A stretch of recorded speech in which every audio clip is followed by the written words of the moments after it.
lesson. Let's kind of first digest. I want to hear from you. What are some things, not necessarily that you might have learned, because I know you already know a lot about this game, but what are some things you took away maybe? I think emphasizing on the visualization of the golf shot is a big thing. I tend to try to do that, and then I end up forgetting about halfway through my round. So I think that's something I'll definitely make an effort to improve in my next few rounds by. And we kind of talked about that going into the lesson, as like, it's throughout, even when we're on the range, our previous lesson series and doing the full swing lessons, and we did a couple lessons even inside a little bit. We talked about how like you have the technical stuff, right? We didn't have to make many big changes to your swing.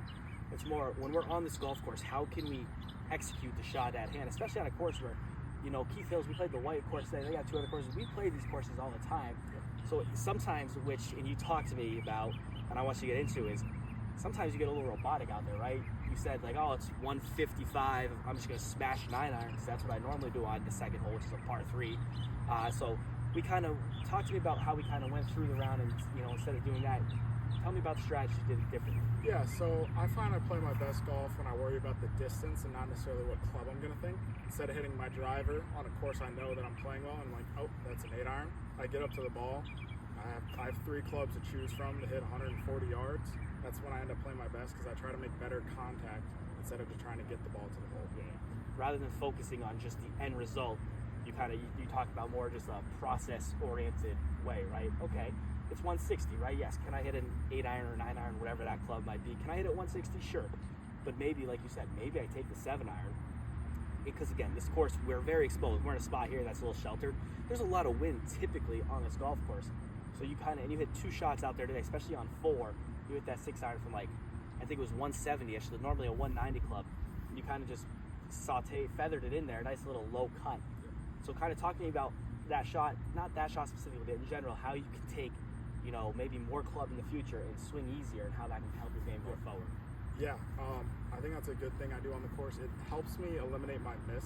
I find like when we're talking about with the punch shot, it's very easy to decide your shot shape. So I try to think through if I have a long iron into a green, kind of doing the same thing where it's just more about face angle, face to path ratio, and it helps me make a better, more consistent shot. Awesome. So along with the visualization, this is what I want to end with.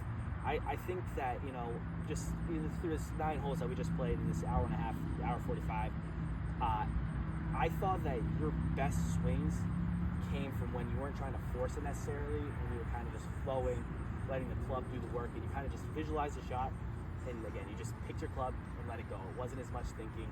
You kind of just let the athlete in you take over. So, my one homework assignment next time you play is I want you to think about the number, but then once you pick the club, just visualize the shot, and no, you don't have to force it, right? There's many different ways to get the ball to the hole. It absolutely makes sense. And that's a thing I think about frequently is I get stuck in the thought of swing and how to do this and how to do that.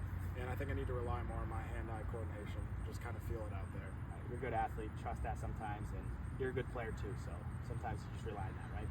Yep. Awesome. Good work out there, Ben.